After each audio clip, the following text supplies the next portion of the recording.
if people won't stop scrolling for you for free, aka on your feed, right? Why would they do it just because you started running paid ads? That question should change everything for you. Yeah. I am Greta, founder of Bringing Simplicity, on here with Judy, our CEO. And today we want to show you why organic content isn't just nice to have, it's the foundation of profitable paid ads. If ads have ever felt unpredictable or inconsistent, this is the missing piece. And when most agencies that we've seen anyway start with ads, they usually ask, what creative should we test? What audience should we target? But we ask something else first. We do ask those questions, but we also ask this other question, which we don't typically get when we're talking to other agencies. Because we do work with other agencies. I think sometimes people assume that we don't, but we do talk to a lot of other agency owners. But they don't ask what has already worked for you. Like what do you have already proof of in your organic? Because that's the major thing right now. I just watched a video about how, right now there's a huge trust recession. There is AI, there's UGC creators. Like what are these testimonials real that I'm watching? And so why this matters is in your feed, organic content is the only place where you can start to filter that and know what is proven, right? For us to then be able to run ads too. So, if any of this sounds helpful to you and you want more us to continue to do more breakdowns of ads, where we take away all of the noise that's online and what actually will help you move the needle in your business, then make sure that you're subscribed so you know when we go live. But everything on your feed will help you grow with clarity. So Greta goes through and mainly and our creative team and our ad team go through and they look at obviously likes and saves, but also comments, DMs, and we test that as well to see, especially your mini chat, if you have a mini chat, because there's vanity metrics and then there's data that by if you've been following us for a while, you know that Greta loves her data. So she's gonna I dig. love the data. Yeah, so I want you to think of it as when someone saves a post, they're saying that matters to me. They want to come back and look at it later. When someone comments, they're saying, like, I see myself in this, or, I want more information if it's a mini chat. And then when they DM you, they're saying, I trust you enough to engage in that next conversation, right? I don't think you're just gonna be some sort of robot that DMs me back. So why, as somebody who's coming up with a marketing strategy for you, would I ignore that? And I feel like I also have had this shown to me so much this week because we've had several clients on board with us. And I think they were all surprised that the very first thing I did was analyze their top performing content. And not only that, I asked them the question, hey, these performed really well. Did they bring you an ideal client? Because just because they resonate doesn't mean that they hit on the market you want to be talking to. And it was a way for me to get familiar with their voice. So your marketing company shouldn't just be asking you to fill out a 90-page survey. Okay, 90s being a little bit over dramatic, but I filled out Okay, so they many feel like they're marketing ones. They're 90. 15 pages. And I'm like, I To me, love they that feel for like they're you. 90. But if they're 10 pages, they're 90 pages. They're 90. Yeah. And I'm like, I love that you want to get to know me by having me fill out this survey. But honestly, for me as a marketer, the best way for me to get to know you is by looking at your actual organic content, your emails, your transcripts of what you're doing, and asking you what has worked. Because organic content ultimately shows us three things that your ads are going to need: the language that you actually use so that we don't just sound like an AI robot, the problems that your audience is already admitting to that is resonating and bringing you those ideal clients, and what type of content built enough trust that they raised their hand and either commented or engaged in a DM with you. Yeah, for sure. And Greta, I love that you said, like, did they bring you, if you take anything away from this episode, did that content bring you your ideal client? Because all day, every day, clients will come to us and be like, my friend over here does this much, and like they have their post doing this. Oh, you must have an Amazon package or something.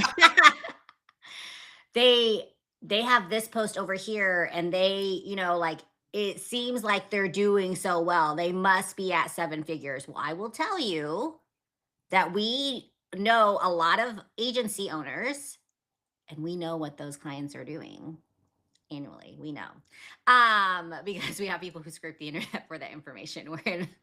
We're in masterminds where they do that, so we know what they are actually doing.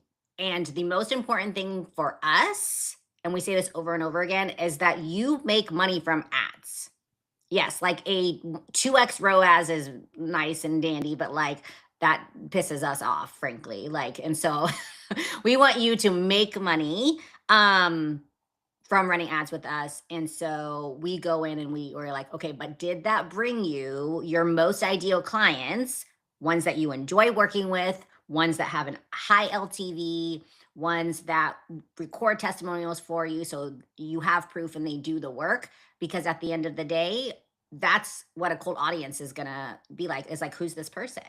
Who's this person, and what are they known for, and why? Like Greta said, all of these things, right? Like what, like, can they help me with my problem? So instead of guessing what to put money behind, we look at what's already quote unquote working, and it's what we just laid out. So we take your proven organic posts that bring you your ideal clients, and we run reach and awareness ads to a cold audience, right? So like an ideal ICP, ideal client profile. We're not selling at first. We're not pressuring. We're not even asking people to opt in. We usually don't even do any follow campaigns at the beginning either. It's just awareness to show you as the expert for you to gain recognition to a cold audience. And in the video I watched earlier today, if you haven't seen it, it's in our Instagram stories, but they talk about how people are not better than you. They're just better known than you. And so running, yeah, right? And I'm like, I heard that in the video. I was like, oh my gosh, Josh, no, stop. I needed to hear that today. And I'm like, yes. And how to get better known, how to help you is not running your team until they burn out to post 10, 20 posts a day, because you don't have, I'm sorry, but you don't have Alex Hormozy's money or bandwidth to be able to do that. Like you don't. Like, I'm a very hard worker, and like I can't do that, like what he's doing. Yeah. So when someone so then when we actually do run and say, hey, by the way, there's this free lead magnet, or there's this masterclass I'm running, or there's this offer, a paid offer potentially, is they don't feel like they're sold to because they already know you. You have that recognition months before you ask them to take any action, honestly. And so they're like, oh, I've seen this person before. I know them. You are now better known. And that's the difference between running cold, running traffic to your cold audience, like running ads to your cold audience, versus content to your warm audience. Yeah, I love that. And it's funny because you're making the distinction between cold and warm, but it's basically like we speed up the process from having your cold audience be a warm audience, right? Like the only way to make somebody a warm audience is for them to feel like they've consumed your content. And when you think about that, the new like algorithm shifts as of right now today is only 3% of your content's getting seen, you're not going to warm up that audience very quickly unless you are working the way Meta wants you to work. And the other piece is that this ultimately does two things at once. It gives us the warm audience. It creates a warm audience to present your offer to, but it also gives us real data, because I'm choosing 8 to 12 of your best performing organic content, which has already been shown to your warm audience, right? And I'm seeing which of those 12 pieces resonates the most with a completely cold audience, because you're going to end up with 3 to 4 pieces of content that we run reach dollars to. And now I know, oh, these are the topics that really resonate with a completely cold audience. And then we get into all the retargeting fun stuff. So, oh man, Judy, I don't want to stop talking because I'm like, this all ties into like our process for like doing quick tests. 2 more minutes.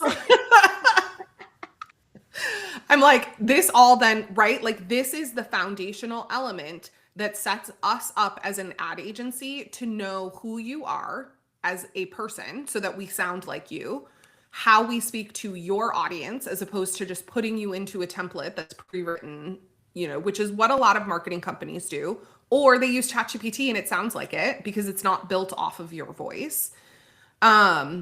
That then future state, like that sets us up for every single campaign we do from that moment on, because we are starting with a solid foundation of what works. And I can't stress that enough. Like, I wish that, like, I feel like to us, it makes so much sense, but to other people, when we talk about it, it's like, if you don't understand the difference between a solid foundation built on data that speaks to your ideal client audience and just slapping ads up there, because that's what most marketing companies do. If you've never seen the comparison, you can't truly understand how life-changing it is to start this way, right? So in the next video, Judy and I are going to break down exactly how we use the organic post as paid ads.